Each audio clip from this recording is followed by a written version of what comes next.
speaking of sharp, 7 days from us recording this interview, and I think we're dropping this on Tuesday, so that probably puts us at like 3 days, right? Struggle City with the math. Dude, I'm bad at math, but what I am good at knowing is that our boys in the Crease Rule are putting out Landline in like 3 days from when this episode drops, and we're looking forward to that so much. And they're here with us to hang with us, Brent, chat flex, a little bit. Yo, hell yeah, man, we're flexing. Yeah. Look at Flexing. this. I actually look big today. You do. Dude, Look at this. I look You're swole. not usually that You guys big, are bro. looking swole, dude. Big Yeah, swole. yeah. So Big gym thank guy. you. Thank you guys for being here with us. Repeat guests. We love it. So let's just dive right in, man. So I know you guys have been sitting on this EP for a hot second. So kind of give me some insight, like what are we expecting? How was the process of getting it all together, and what took so long to get it out? Well, we had fun. Did it take long? I don't know. It didn't take that. Tom's it not a took math long. guy. It was like 2 weeks. It took a while. It was like every 2 weeks we're putting out songs. Definitely we sat on like this pile of songs, and these were like the last songs to kind of like come into existence. And Brett and I were kind of like, fuck, like, we have a group of songs that sound like this, and we have this next group of songs, and then these are the kind of the remaining ones that like definitely have to be a thing. And that's kind of where we're at with the Crease Rule now. It's kind of like these are the we call, like, I'm thinking of it as like a final five before we kind of hunker down and get back to more. Yeah, have to write more songs. Yeah. Like, it's rough, but this is like the pinnacle of us in the studio taking time and really fucking breaking it down and deciding what works best. And at first we were just kind of shooting from the hip, and it worked. And now we got to a point where we're like, well, we know it works, but like, can we do a little more? And that's where we're at now with Landline. So I don't know.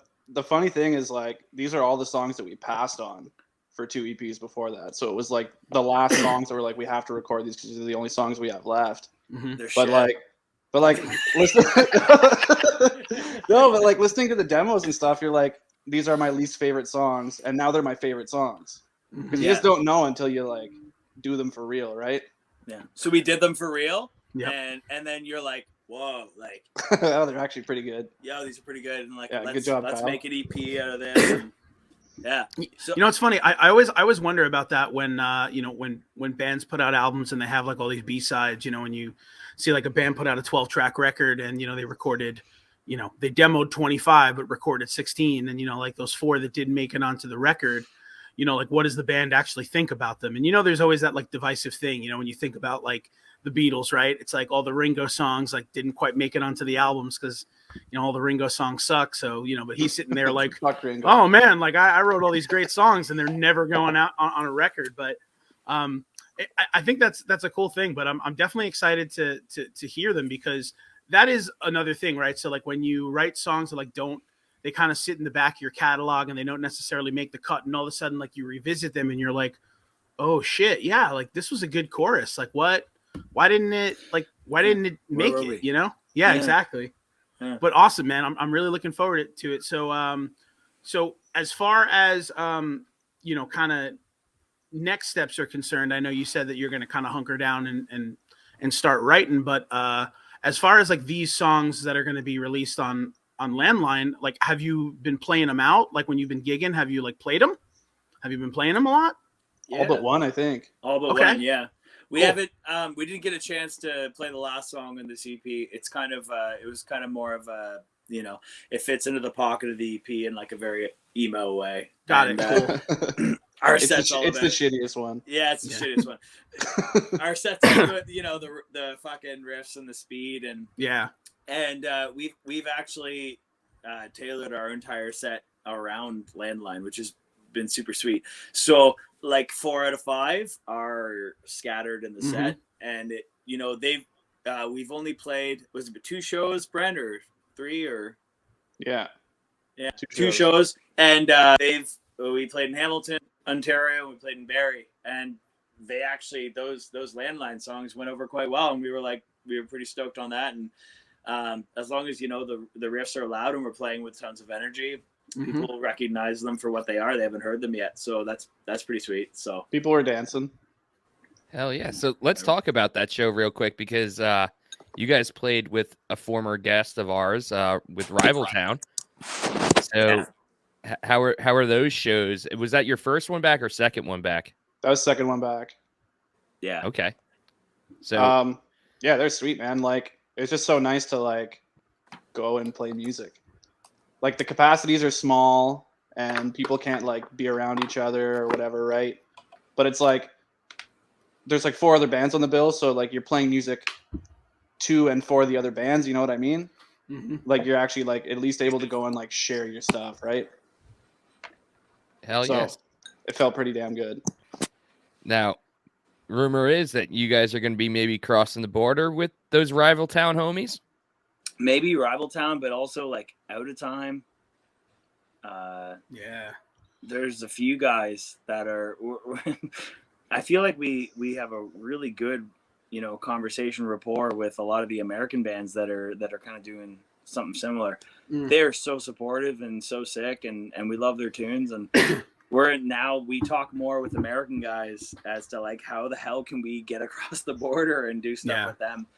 It's tough, but that's kind of where we're at now. And Rival Town, they're trying to hit the States next year. I was talking with Bryce from Rival Town. He's a pretty sweet dude. And I mean, it'd be amazing, obviously, to have some Canadian support going down, but we'll see how it goes, man. Like, either way, sure. Out of Time, they're probably going to pick us up in Buffalo and carry us all the way down to Florida. There you go. Yeah. Yeah, no, they're doing big, they're doing great things. But I'm just kind of curious, just for maybe some of our listeners that might not know exactly what goes into the procedure of getting across the border. So when you're like a Canadian band and you're trying to get into the States, like what about that process is so difficult? America. Moving right along. Yeah. America's tough, man. Yeah. Especially as Canadians, like Brent and I have both had experiences in the past where we've had working visas for different artists, and it's temporary, and you have to stay on top of that paperwork. And first stop, you got to be either part of AFM or you have a record label kind of repping you and taking care of your credentials. And the worst part is, man, like you can't just sneak in. You can't just go and pretend that you're doing something different, because they'll catch you at some point, and then you'll be red flagged forever. So yeah, Brent's had, we both had equal experiences dealing with that crap. So yeah, it's tough. Yeah, it's not easy. So what we're trying to do is we're trying to do it the right way for once, and go to Europe. Yeah, go to Europe. Go to Europe. And then get picked up by Out of Time. There you go. And not have to bring gear. And maybe we will pretend. Maybe we'll just be like, hey, we're going to a Florida Panthers game. Or we'll lie about something. And there you go. No, just kidding. Just kidding. Yeah. We're doing it the right way now. It's tough. It's really tough. And I remember to do is play, So yeah, of course. The drummer for Dead and Divine, I hope this doesn't get them in trouble, but like a long time ago, the drummer couldn't get across the border, so he laid in like a mic stand case in the back of the trailer. And they brought him in, and he worked and came back, went back in the case and all the way through. Wow. You guys remember Dead and Divine? I remember Dead and Divine, yeah. They were like iconic. Sickest they were so of all sick. time. Best band of all time. We love Dead and Divine. That's so funny. I like, that's like literally something like you would see on like an episode of like It's Always Sunny in Philadelphia. 100%. Like Mac or Charlie. Probably Charlie, because Charlie hates to travel, Charlie. right? Yeah. So you have to like ether him and fucking knock his ass out. Charlie's like, I'm not gonna get in the case. You can't put me in the case. And then Mac's like, they just like, or what's his face gives him a needle. It's like, oh, and then he just like lays. Yeah, I mean, and then they get across the border. That's you could absolutely sell that episode. Yeah. Sell that episode. That's fantastic. I'm sorry for yelling. I'm a huge Sunny. I'm an Always Sunny fan. So Always Sunny is fantastic. Someone was telling me about some show. I forget the name of it, of course, and like this isn't gonna make for good content because I don't remember it. Tom, but they were like, so let's just talk about things that we see in Tom's bedroom. Never feel bad about your content, Tom. Feel bad about your bedroom. Stop COVID coughing. Oh man, and you know what the best thing is? It's not COVID coughing. I've had a cough for like years. It's just years since COVID started. No, like Yes. way before that. Like like 2 years. way before that. Like I'm sure like COVID like has exacerbated it. I'm sure like I probably have had like COVID numerous times. I mean, as you can see by the state of my bedroom, I'm patient zero. He's about to drink from like a Barks root beer. Barks. No, it's Barks. water. It's water. It's not root. But Barks has bite. It has bite. Yeah, man, I'm the same way though. I'm always fucking coughing up. I don't know if it's sawdust or something, but I'm always caught in some. And I worry because I do it in public and I don't really care. I'm trying to be good about it, but I can't help it. I'm so sorry, everyone. I'm so sorry. I at this point, like, you know, like when people start giving me dirty looks, I just kind of like shrug my shoulders. I'm just like, well, like, you know, if you think that like you're gonna survive this, like next to me, you know, you'll be okay. Trust me. No, cool. Anyway, so He's still coughing. Dude, I'm not gonna stop coughing. I'm not. Hell yeah. Maybe you take this one, Mikey. Yeah, he doesn't even want to do like the courtesy thing of like turning his mic off like a professional would. I can't even do it. Like, how do I even? You can turn your mic off. That's sick. I'll just unplug it. But then, like, no, there's like a little button at the bottom that you just could press the little microphone button. I feel like I'm teaching 4th grade again. All right, hold on. Let me. All right, look at the microphone button. It looks like a microphone. Just see him that work. That work. Have you tried a fisherman's friend? It's like, why are we? Oh, you know what? I probably could use a fisherman's friend, man. There you go. Some honey lozenges. Yeah, I love those fisherman friends. Drive those into you. Okay, next question. All right, so let's talk a little Landline. So, hell yeah. One of the singles, Ed was honest. I need to know the story. What is up with like? First of all, who's Ed? What was he honest about? Like, can you still tell hear me the whole story? Can you still hear me? Okay, great. Okay, all right. Okay, so Toronto is known for its landmarks, just like other iconic cities in the U.S. Like you go to Philly, you go to Pittsburgh. There's lots of places where you're like, yo, you got to go to this place, and Honest Ed's was like an absolute landmark. Bloor and Young, yeah, for years and years and years. Ed, the guy who ran it, used to give out turkeys to the poor, and he ran this department store that was kind of like a Walmart, but one franchise. And it was literally one way in and one way out. And it was like glamorous, lights everywhere. He owned the whole corner. His family owned the corner, etc. You go in, there's odds and ends. There's clothing. There's knives. There's forks. There's deodorant. There's there's everything, man. And it was hilarious for people to go to because, like, as like a young Torontonian, like in your like early 20s, you're like, what the fuck? Like, let's go in here and see if we can grab like some frying pans or something.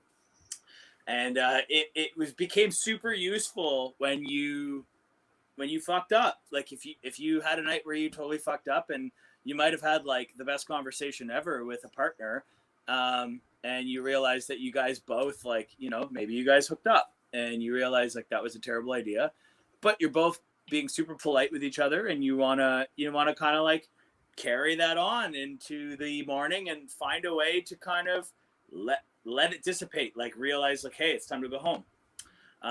Honest Ed's was like a really good place to go for two people who had a regrettable hookup. Hold on. You compared this place to a Walmart. So you're basically saying like the morning after, take your significant whatever to a Walmart. It's so much cooler in Walmart. It's like so much cooler in Walmart. It's like a discount store. It was founded in like the 1940s. Yeah, so sick and like one of a kind. And you walk in and they have fucking everything. And there's only one. It's like IKEA with one path through, so you get lost. And like if you turn around, you're running into people. The coolest part about it is like this song was literally based off of this time where I thought someone was just going to be my friend. Turned out to be more than it was, and we were extremely polite to each other. The next morning, we grabbed some coffee, and it was just like, you know, everything was blurry, and you're dizzy, and you're like, oh, Honest Ed's. Oh, I've always wanted to go there, and you go to Honest Ed's, and this person's never been there, and I'm like, fuck, I've been here so many times because I'm like, I always need a frying pan. And it turned into one of those things where, there's only one way in, one way out, and chance that I had a great opportunity there to maybe like exit the hangout because that person got intercepted by another person that was totally into them, and then I got out okay. And I'll never forget like those days where Honest Eds was just such a landmark for so many people who were like maybe lower income musicians, whatever. It was cool local place to go with regrettable one night stands or just friends or your partners or your whatever. And it's gone now. So now it's just a giant condo. So it was kind of a homage to one of the most iconic places in Toronto ever to exist. And that's why I wrote the song, because I can only think about the times where, I was with cool chicks that maybe didn't like me as much as I like them. And they wanted to bail on me and whatever. It's all good. You're also saying that you could basically write a song about anything, because Dude. you also wrote a song about Tony Hawk Pro Skater 2. Pretty embarrassing. And Kyle's, a three-way stop.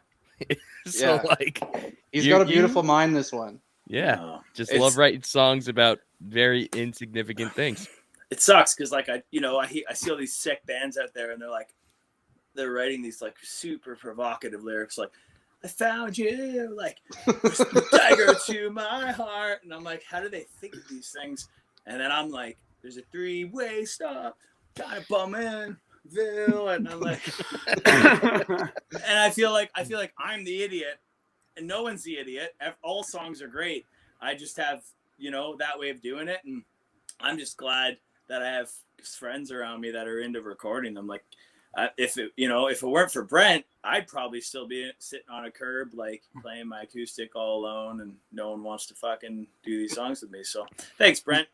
He's very good at coming up with like literal, like actual literal songs where it's like nothing in it is made up, which is like, that was the big thing of why I wanted to join the band, was because like you're just writing real shit. Like let's just play real music. That's so much cooler than singing about whatever, right? Oh yeah, but then like on the other side of that coin too is that like there's some real like poignancy in just like writing like real shit that isn't bathed in like metaphors and all this like similes and buzzwords, like big language and all that stuff. Like, don't get me wrong, like At the Drive-In is like one of my favorite bands, but like if you ever just like took like any song, like even One Arm Scissor, you're just like, what the fuck is he talking about? Like he's talking about PCP. Yeah, for sure. And then the Mars Volta got even weirder because you were like, what the fuck is he talking about? Oh, he's still talking about this whole PCP. shit in Spanish? This whole shit's in Spanish. Yeah, he's talking about PCP in Spanish now. Every song is about PCP. Dude, so I think. It's been a while since I said this word, but you just said it. Is it poignant? Poignant. Yeah. So poignant. So Sam Guyana, like I was talking to Guyana, one of the better mixing engineers I've ever met. We were chatting and he was like, hey man, like, it's done here, mix ones. And I was like, like after working through these, like, what was your favorite? He's like, I like this song, which is Tigwan, which is part of the EP. And he's like, it's just the most poignant. And I was like, I don't know how you said it. I actually don't know how to say it still. And I know a lot of words. I just don't know that word that well. But I was like, I appreciate, Tom, you saying that from your bedroom with your sheets not done. Just because I have a great vocabulary doesn't mean I have any ounce of koosh in me. The biggest geniuses, like Steve Jobs, his bed looked like that. Guaranteed, his bed always looked like that. Guaranteed. You're a fucking beauty, buddy. Don't ever discount yourself. But yeah, listen. Don't ever change. You should. One little thing I want to say, like Tony Hawk sat in the folder for so long, and some of my friends listened to it and they're like, this is dumb. And like they didn't say it was dumb. They said it in their own polite words. They're like, oh great, like this sounds like a song. And I was like, I just said to myself, like, this like story is a song, and I swear to fucking God, it's a song. And the only fucking person to be like, dude, this is the best song, was Brent. Brent's like, this is the best song, we're recording it.